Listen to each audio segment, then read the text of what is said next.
مولانا صاحب احمد صاحب آسٹریلیا سے پوچھتے ہیں، ایک المیہ کی طرف آپ کی توجہ مبذول کروانا چاہتا ہوں۔ یہاں آ کر نوجوان لڑکے غیر ممالک سے آتے ہیں اور یہاں آ کر شادی کر لیتے ہیں، پھر اس کے بعد وطن واپس جاتے ہیں تو والدین کے کہنے پر ایک اور شادی کر لیتے ہیں اور بیوی کو اس سے بے خبر رکھتے ہیں۔ یہاں کی بیوی سے تو وہ خود موج میلا کرتے ہیں، لیکن وہاں پاکستان میں اپنی بیویوں کو والدین کی خدمت پر چھوڑ آتے ہیں۔ ایسی صورت میں مجھے بتائیے کہ جو لوگ یہ کام کرتے ہیں ان کا کیا نکاح دوسرا ٹھیک رہتا ہے، اور اسلام کی نظر میں ان کا یہ امر کیسا ہے؟ نکاح کو تو بچہ کیا کہیں، نکاح تو ٹھیک ہے جو شریعت کے مطابق کریں، مگر نکاح کی جو اصلی غرض ہے جس کام کے لیے نکاح کروا ہوا یاشی تھوڑی ہے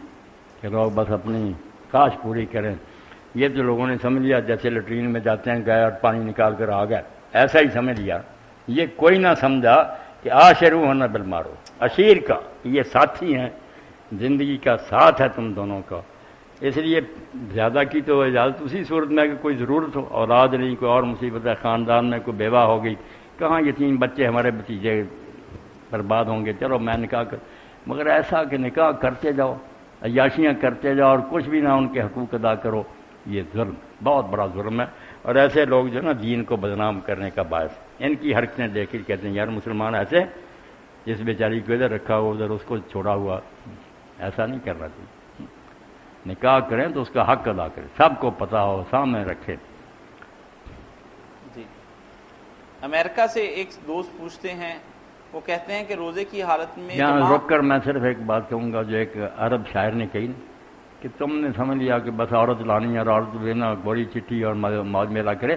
سمجھے ہی نہ کہ آپ جب نکاح کر رہے ہیں تو ایک ادارے کی بنیاد رکھ رہے ہیں، جیسے مسجد بننے لگی نا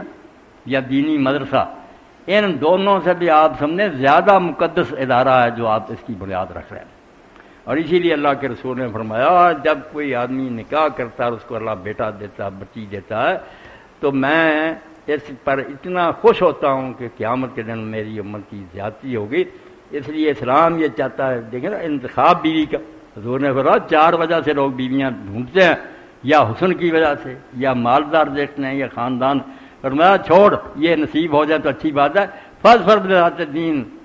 تیرا رب بلا کرے، جو مقصد ہے نکاح سے وہ پورا ہوگا دیندار لڑکی سے، دیندار لا، اس کے ساتھ اگر حسین وغیرہ ہو الگ بات ہے، بے دین لے تو عرب کہتا شاعر بڑی پیاری بات کی، الام مدرسۃ اذا دتا، جب تو کوئی عورت لاتا نا ماں کے طور پر گھر میں بیوی بنا کر تو ایک مدرسہ ہے جس کی تو نے بنیاد بنائی۔ اگر وہ بیوی نیک آ جائے گی مومنہ تو جو نسل ہوگی نا عادت شابن طیب الارواح، تو نے ایک پاک نسل کی بنیاد رکھ دی جس کی جڑیں گہری۔ اور حرام دادی لے آیا بدماش تو ٹھیک ہے اپنا ایس تو کرے گا، مگر جو بچے بے دین پیدا ہو جائیں کیا بنے گا؟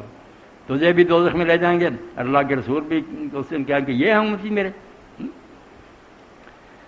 میں اور آپ جب پیش ہوں گے تو حضور نے فرمایا نا کچھ لوگ آئیں گے جنہیں میں کہہ دوں گا لستا من، تیرا میرے ساتھ کوئی تعلق نہیں، دفع ہوتا، میں نہیں ایسے امتی چاہتا۔ تو اقبال کہتا ہے توبہ توبہ لستا منی گویدت مولا ہے،